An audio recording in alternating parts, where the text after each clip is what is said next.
নাওগাঁওয়ের মরিকলঙে চাঞ্চল্যকর ডাকাতি। চিকিৎসক রঞ্জিত শইকিয়ার বাড়িতে রাতে ডাকাত দলের লুটপাট। ডাকাতরা লোহার রড দিয়ে চিকিৎসক দম্পতির ওপর হামলা চালায়। ডাকাতদের আক্রমণে গুরুতরভাবে আহত ডাক্তার রঞ্জিত শইকিয়া ও তার স্ত্রী। আহত দুজনকে জিএমসিএইচে পাঠানো হয়েছে। ঘটনাস্থলে উপস্থিত নাগাঁও জেলার সিনিয়র পুলিশ সুপার পার্থ প্রতিম দাস। ডাকাতির ঘটনায় নাগাঁও পুলিশ ও ফরেন্সিক দল তদন্ত শুরু করেছে।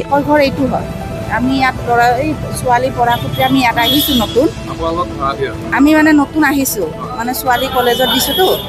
এতিয়া মানে ৰাতি 3:15 মানত তেওঁ বেল বজাইছিলে। তেতিয়া আমি প্ৰথমে ভাবিছোঁ অচিনাকি জেগা, ফটককৈ দৰ্জা নুখুলিলোঁ। তেতিয়া এই কাষৰ খুৰাক এজনৰ ঘৰত যায় তেওঁ বেল বজালে। তেওঁ যেতিয়া মানে ওলাই আহিলে, মই ওলাই আহি দেখিলোঁ মানে তেওঁ মানে তেজেৰে পূৰা লুতুৰি পুতুৰি।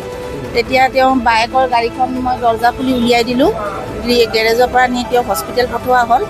আৰু আমি মানে ঘৰৰ ভিতৰত যেতিয়ালৈ চাব গ'লোঁ মানে তেওঁৰ ৱাইফ মানে বিচনাত মানে ৰডেদি আঘাত কৰা হৈছেতো, ৰড আছে পৰি, আৰু তেওঁ মানে পূৰা চেঞ্চলেছ। আৰু আমি এতিয়া বহুত মানুহে ল'ৰা ছোৱালীৰ কাৰণে আহি যায় ন, এতিয়া কাৰ লগত কি ঘটনা হয় সেইটো এতিয়া মানে অলপ প্ৰটেকশ্যনটো ভাল হ'লে মানে আমিও ভাল পালোঁ হয় আৰু